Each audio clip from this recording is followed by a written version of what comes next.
Good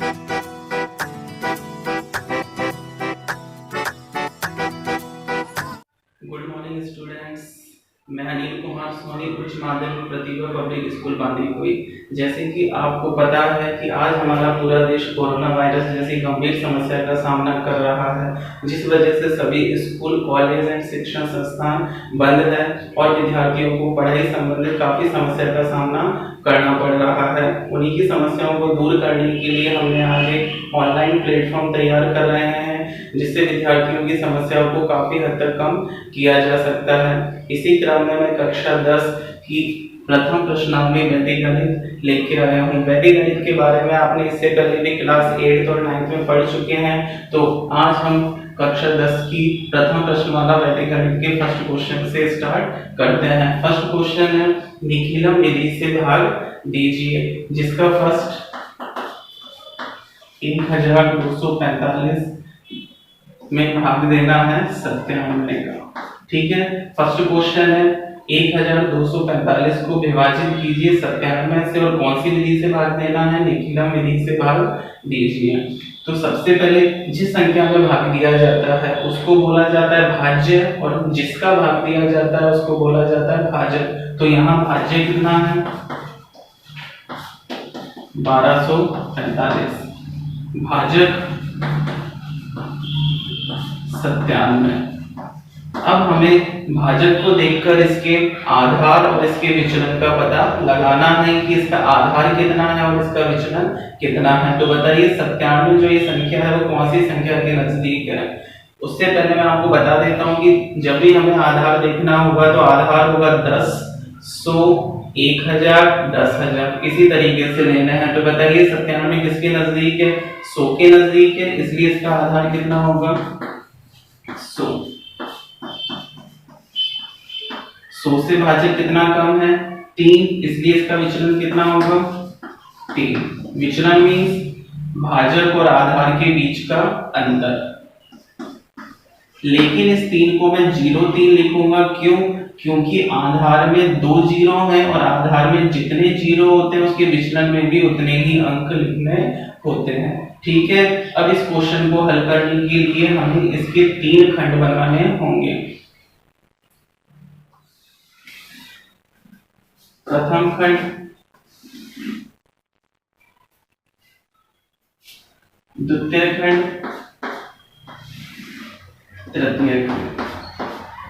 प्रथम खंड में लिखा जाता है भाजक को और उसके विचलन को।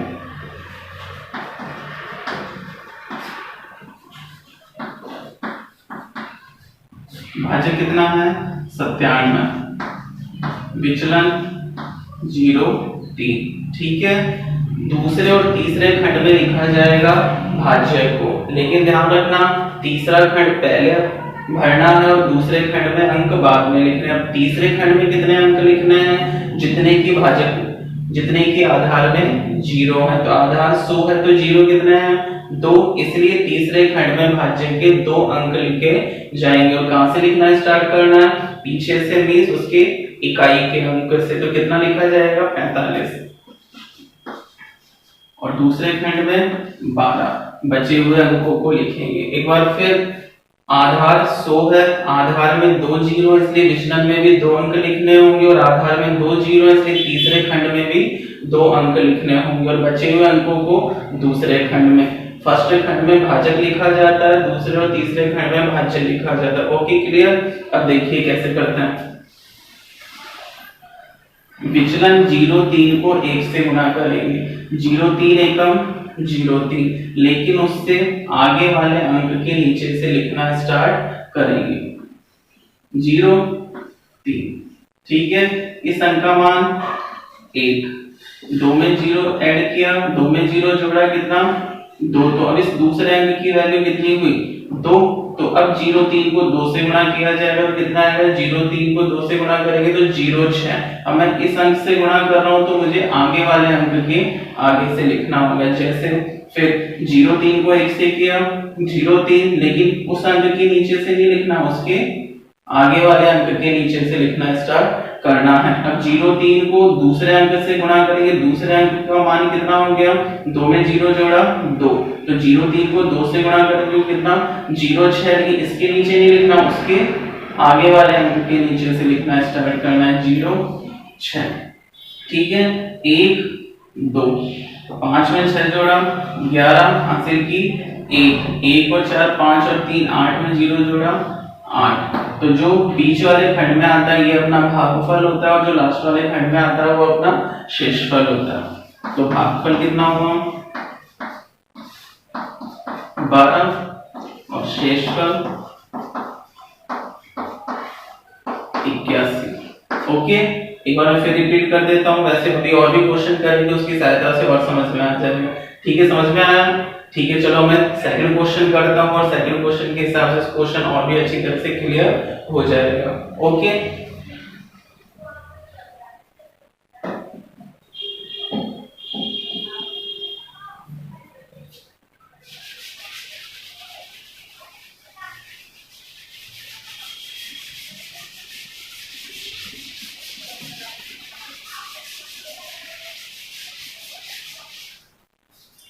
देखिए सेकंड क्वेश्चन क्या है इसका, 311 में भाग देना है 8 का।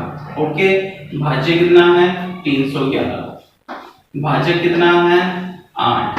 8 किसके नजदीक है 10 के या 100 के 10 के, तो आधार कितना है 10।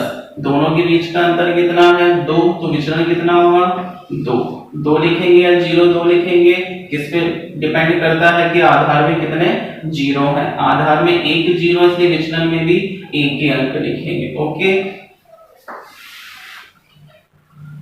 प्रथम खंड, द्वितीय खंड, तृतीय खंड। ओके, इसमें क्या लिखा जाता है भाजक और विचलन। भाजक कितना है 8, विचलन 2। आधार में 1 0 है इसलिए तीसरे खंड में भी भाज्य का 1 ही अंक लिखा जाएगा। 311 में इकाई का अंक 1, 31। कैसे करना है 2 को 3 से गुणा करना और उसके नीचे से नहीं लिखना, उसके आगे वाले अंक के नीचे से लिखना स्टार्ट करना है। 2 को 3 से किया 6। ओके, 3 से गुणा कर दिया। अब मुझे दूसरे नंबर से गुणा करना है, लेकिन दूसरा अंक 1 नहीं रहा, दूसरा अंक 1 में 6 जोड़ने पर 7 हो गया है, मतलब मुझे 2 को 7 से गुणा करना है और 2 को 7 से गुणा करेंगे कितना आएगा 14। तो इसके नीचे से नहीं लिखना, वो उसके आगे वाले अंक के नीचे से लिखना स्टार्ट करना है। ठीक है, कितना हो गया 7 3, इधर 1 में 14 जोड़ा 15। तो क्या आंसर अपना ये आ गया कि भागफल 37 और शेषफल 15। तो इस चीज को ध्यान से देखिए कि इस क्वेश्चन में हम भाग किसका दे रहे हैं 8 का।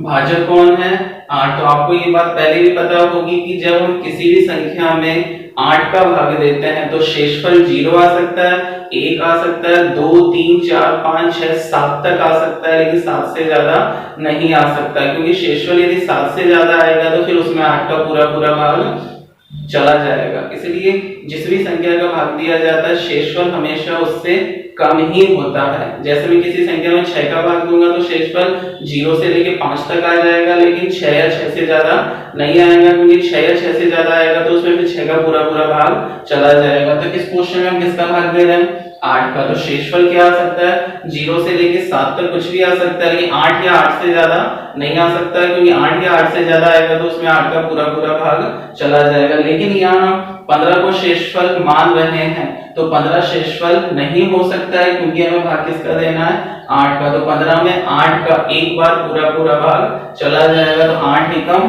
8, तो इसका भागफल 1 और बढ़ जाएगा।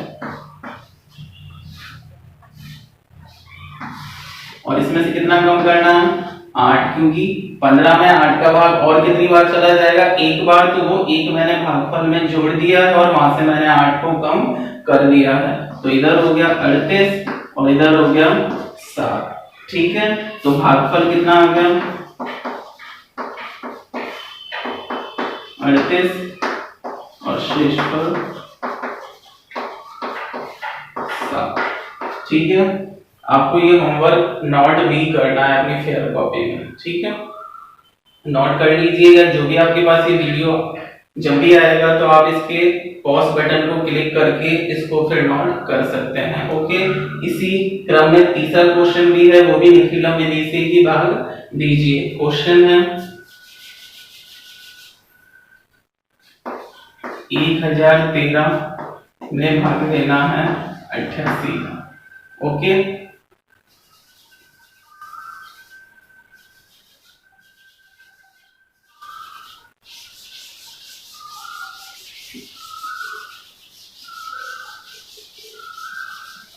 ठीक है, देखिए भाज्य कितना है 1013, भाज्य कितना है 88। 88 किसके नजदीक है, 10 के या 100 के, 100 के। आधार कितना है 100, 100 और 88 के बीच का डिफरेंस या अंतर कितना है 12, तो विचलन कितना हो गया 12। ठीक है, समझ में आ गया। प्रथम द्वितीय और तृतीय खंड, प्रथम खंड में लिखा जाता है भाजक और विचलन, ठीक है। आधार में 2 जीरो है, इसलिए तीसरे खंड में भी भाज्य के 2 ही अंक लिखे जाएंगे। 13 को पीछे लिखना और 10 को आगे, ठीक है। बोलिए किसको किससे गुणा करना है, 12 को 1 से, 12 एकम 12, किसके नीचे से लिखना स्टार्ट करेंगे, इसके नीचे से नहीं, इसके आगे वाले अंक के नीचे से। ओके, अब 12 को मुझे दूसरे वाली संख्या से गुणा करना है। यहाँ दूसरा अंक 0 है, लेकिन 0 में 1 जोड़ते इस दूसरे अंक का मान बदल के कितना हो जाएगा 1, मतलब मुझे 12 को फिर से 1 से गुणा करना है, तो 12 एकम 12, तो वही इससे आगे वाले अंक के नीचे से लिखना स्टार्ट करना है, 12 एकम 12। तो देखिए कितना हो गया 1, 0 में 1 जोड़ा 1, 3 में 2 जोड़ा 5, 1 2 3 4, ठीक है। तो अब देखिए भाग में किसका दे रहा हूं 88 का, तो क्या शेषफल 45 आ सकता है, हाँ आ सकता है, क्योंकि जब हम 88 का भाग ले रहे हैं तो शेषफल 0 से लेके 87 तक कुछ भी आ सकता है, लेकिन 88 से ज्यादा नहीं आएगा, इसलिए यहाँ शेषफल 45 हो सकता है। यदि 88 से ज्यादा आता है या 88 आता है तो फिर हम उसको 88 का भाग देते, वही पिछले क्वेश्चन की तरह भागफल को यहाँ शिफ्ट करते, ठीक है। तो भागफल कितना होगा 11 और शेषफल 45। ओके, ठीक है, इसको नोट कर लीजिए।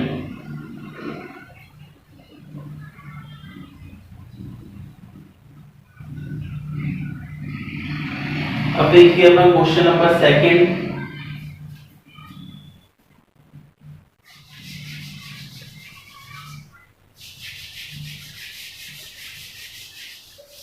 क्वेश्चन को नोट करने के लिए आप वीडियो को पॉज लगा के नोट कर सकते हैं।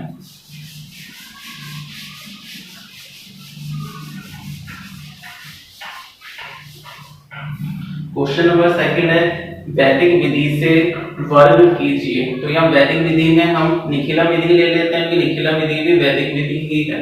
निखिलम विधि से वर्ग कीजिए, जिसमें फर्स्ट क्वेश्चन है 103 का स्क्वायर, ठीक है। अब देखिए संख्या क्या है 103, ठीक है। अब बताइए इसका आधार कितना होगा, 103 किसके नजदीक है 100 के, तो आधार कितना होगा 100।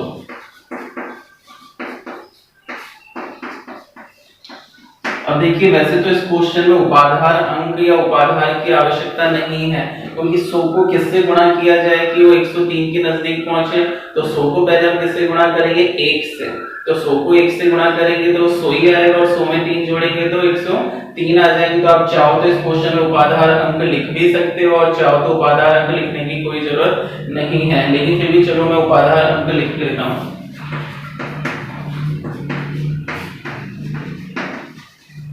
100 को किससे गुणा किया जाए कि वो 103 के नजदीक पहुंच जाए, 1 से करें तो उपाधार अंक कितना होगा 1, 100 एकम 100। अब 100 में कितना जोड़ा जाए कि संख्या 103 बन जाए, 03, तो विचलन कितना होगा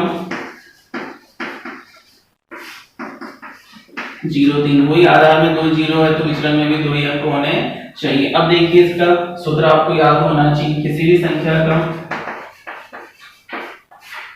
वर्ग ज्ञात करने का सूत्र होता है उपाधार अंक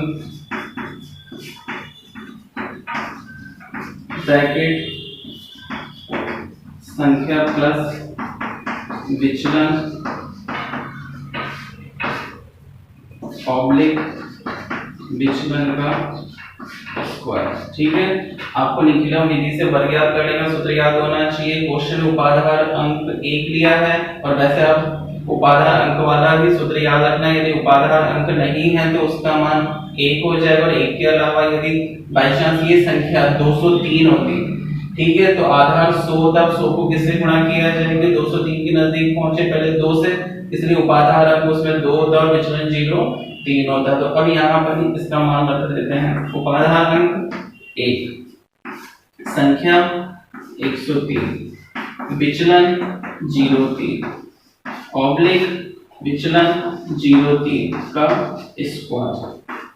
103 में 03 जोड़ा 106 ऑब्लिक 03 का स्क्वायर 0009।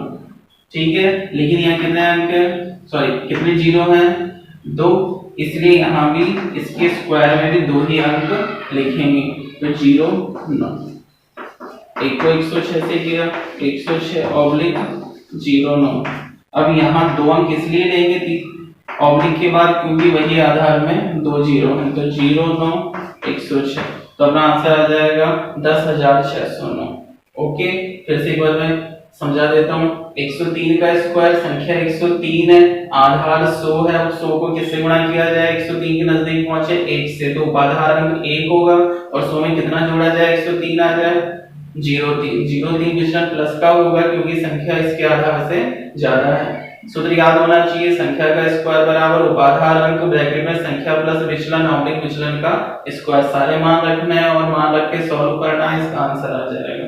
ठीक है, सेकंड क्वेश्चन है 95 का स्क्वायर। इस क्वेश्चन को ध्यान से समझना क्योंकि इसके अंदर विचलन माइनस का रहेगा। ठीक है, सेकंड क्वेश्चन है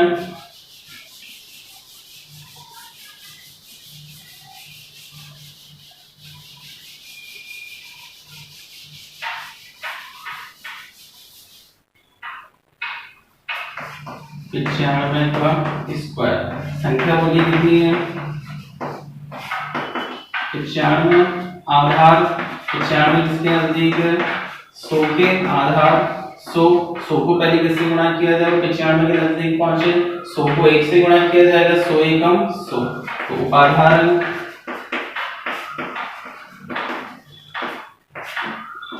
एक विचलन। अब बताइए 100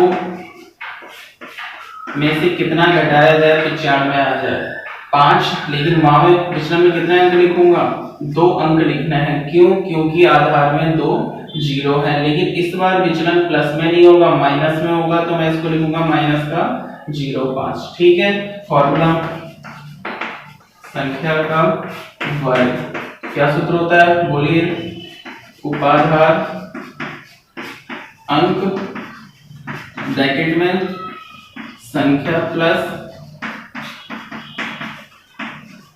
विचलन ऑब्लिक विचलन का स्क्वायर।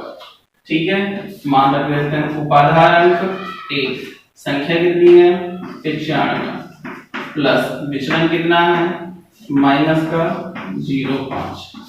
ठीक है, ऑब्लिक विचलन का स्क्वायर, विचलन माइनस का 0.5 का वर्ग, 1 95 प्लस गुणा माइनस, माइनस जानते हैं 0.5 ऑब्लिक 5 का स्क्वायर 25 माइनस का स्क्वायर करेंगे तो भी प्लस में आएगा क्योंकि माइनस को माइनस से गुणा किया जाता है तो संख्या पॉजिटिव या धनात्मक हो जाती है, इसलिए 5 का स्क्वायर 25 और आधार में 2 जीरो, इसलिए 2 ही अंक लिखेंगे।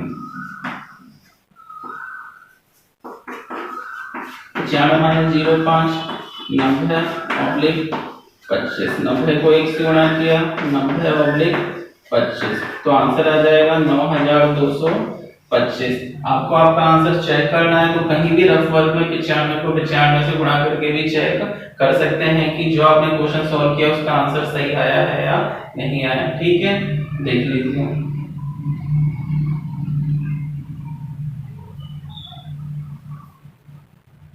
देखिए अब तक अपन ने निखिलम विधि से वर्ग याद करने वाले दो क्वेश्चन किए, लेकिन दोनों ही क्वेश्चन में उपाधार अंक एक है। लेकिन आगे अब दो क्वेश्चन और है, 204 का वर्ग और 225 का वर्ग। तो इन दोनों ही क्वेश्चन में उपाधार अंक का मान 2 होगा, वो भी मैं आपको समझाता हूँ।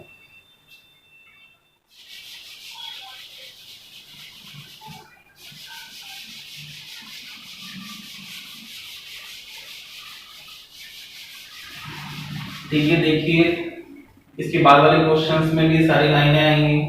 संख्या क्या है, क्वेश्चन 204 का वर्ग। ठीक है, संख्या 204। अब बताइए इसका आधार कितना होगा। मैंने आपको बताया या तो आधार 10 होगा, 100 होगा, 1000 होगा या 10,000 होगा। तो बताइए 204 का आधार क्या होगा, 100 होगा। फिर 100 को किससे गुणा किया जाए वो 204 के नजदीक पहुंच जाए, पहले 2 से, तो इसलिए उपाधार अंक 2 हो जाएगा। ठीक है, अब 200 में कितना जोड़ा जाए, 204 आ जाए तो 0,4। अब मैं 0,4 ही लिखूंगा, वो भी प्लस करूंगी, आधार में 2 जीरो से 2 अंक तो लिखने ही पड़ेंगे। फॉर्मूला संख्या का स्क्वायर बराबर उपाधार अंक संख्या प्लस उपाधार अंक 2 संख्या 204 विचलन 0,4 ऑब्लिक विचलन 0,4 का स्क्वायर। ठीक है, 204 में 0,4 जोड़ा 208 ऑब्लिक 0,4 का स्क्वायर 16। कितने अंक लिखने होंगे, 2 अंक, क्योंकि आधार में 2 जीरो।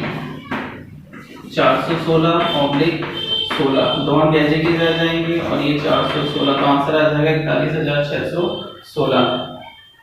इसी निखिलम विधि से अगला क्वेश्चन है वर्ग याद करने के लिए 225 का स्क्वायर। तो वो क्वेश्चन आपको अपने आप करना है, मैं आपको समझा देता हूँ। संख्या है 225, आधार है 100, 100 को किससे गुणा किया जाए, 225 के नजदीक पहुंच जाए 2 से, उपाधार अंक 2 हो जाएगा और विचलन 25 हो जाएगा। इसके अंदर मान जमाना है सारा 225 प्लस 25, तो यहाँ 250 आ जाएगा और 250 को 2 से गुणा करेंगे तो 500, और यहाँ 25 का वर्ग करेंगे तो 625। लेकिन यहाँ पे एक बात ध्यान देनी है कि 625 में कितने अंक, 3, लेकिन कितने अंक आने चाहिए, 2, क्योंकि आधार में 2 जीरो है। तो 625 का 25 तो लिखेंगे, लेकिन 6 आगे आके 500 में जुड़ जाएगा तो उसका मान 506 बन जाएगा, तो आंसर आ जाएगा 50,625। ठीक है, वो क्वेश्चन आपको अपने आप करना है। ओके, नोट कर लीजिए इसको।